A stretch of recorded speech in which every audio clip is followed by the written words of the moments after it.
Hello, everyone. This is Tom Fox. I would like to welcome you to the Sunday Book Review.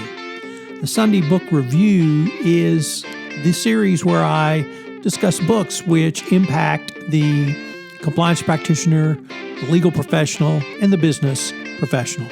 I hope you will enjoy this episode. July 6, 2020, the White House Memoirs edition. And today's selection comes from the Wall Street Journal book section bookshelf of Christopher Buckley on White House Memoirs. The White House Years by Henry Kissinger. A memoir of over 1,500 pages can be forgiven on the condition that it is riveting. And this book still is. It was one of my favorite books when it came out, and it still is. The prose has both gravitas and grace. The basic challenge to the Nixon administration around Vietnam was how to withdraw as an expression of policy and not simply of an American collapse. There are antidotes, such as an aide to Canadian Prime Minister Pierre Trudeau being rendered almost incoherent with rage when a White House advance man decides on his own to redecorate the Canadian Prime Minister's office in a color scheme that is more flattering to President Nixon. The book takes a look at both the foilables and duplicity of Nixon. In 1972, he was a leader who had won 61% of the popular vote but cut himself off from his own people. Number 2, Witness to Power by John Ehrlichman. Of course, Ehrlichman was the Nixon aide who later went to prison for his role in the Watergate scandal. And indeed, details of the story are jaw-dropping even 40 years later. H.R. Haldeman tells Ehrlichman that Nixon wants a taping system in the old laws to demonstrate the foreign policy initiatives were those of the president and not Henry Kissinger's. Well, that turned out well. J. Edgar Hoover alerted him to a fake rumor that Haldeman and Ehrlichman and their assistant Dwight Chapin were all lovers. Hoover downplayed the investigation into the Pentagon Papers because Daniel Ellsberg's father-in-law was a toy manufacturer who distributed toys to the children of FBI agents.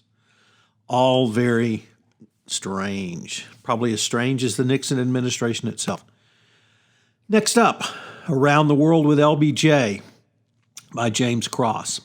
As the commander of Air Force One and the director of the White House Military Office during Johnson's presidency, James Cross had a ground level and high-level view of the president. His lively and likable memoir makes the reader keenly grateful not to have Cross's job or anyone else who worked under the downright cruel LBJ. Cross was nevertheless devoted to him. The book opens on the day the Secretary of Defense, Robert McNamara, resigned formally. The Pentagon elevator carrying him and the president got stuck between floors. The PA system failed during a driving rainstorm.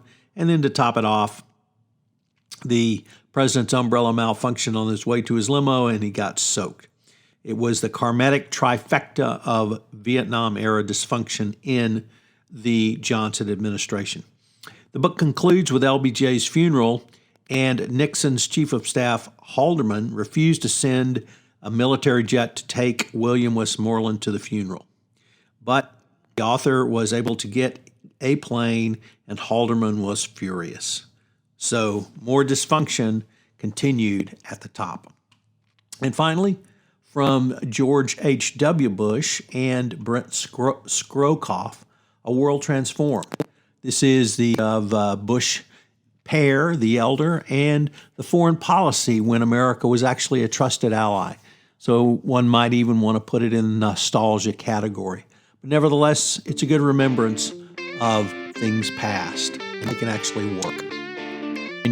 This month on the Compliance Life, I'm featuring Scott Sullivan, the CCICO at Newport Mining. Scott's journey to the CCO chair, it's fascinating. It's got lots of good information for you if you're moving up that way or if you're already sitting in the CCO chair, and take a listen to Scott's ideas about what you can do as a Chief Integrity and Compliance Officer.